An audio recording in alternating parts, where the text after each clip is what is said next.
larger goal or mission or to a larger purpose outside of myself.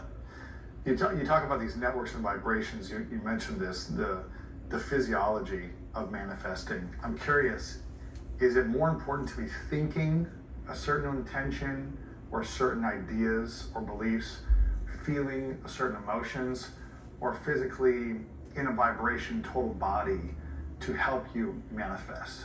Well, certainly if you can bring it all together, I mean, that's the ideal. But I think one is, again, we've talked about limited beliefs. Yes. You have to understand what causes you to limit your belief, and in some ways it comes down to self-compassion.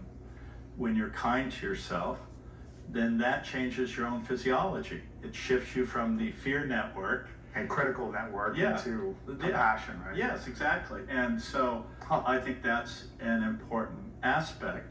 And again, as an example, I talk about these different networks. There's the default mode network, there's the salience network, the attention network, and the executive control network. Now, the reason I mention these is the executive control network actually gets things done, if you want to put it that way. But if you're driven by fear and anxiety and insecurity, then that limits its ability to do so because you don't have full access, because that's where you have productivity and creativity. Full access to what? Your entire, your memories and past experiences. This is what the executive control network contains, and it's shut down when you're fearful or anxious.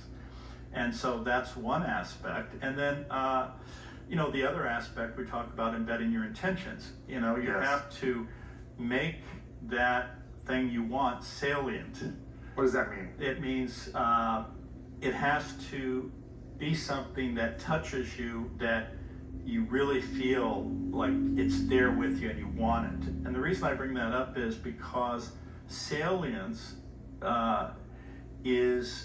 it activates, if you want to call it, a bloodhound within your head, where it looks around for opportunities for you to manifest. I'll give you an example. Talk about bloodhound, or you're talking about something else? It's search for things, right? Gotcha, It's a scent, right? You know, that's what they do for rescue missions, right? Yes, yes. Exactly.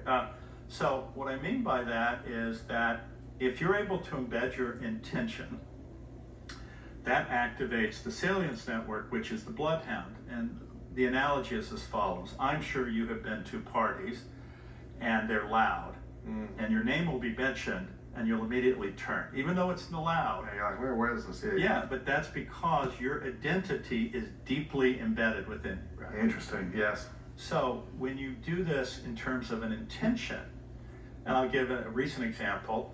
I'm working on a new project, and I was at a coffee shop. Again, loud, everybody talking.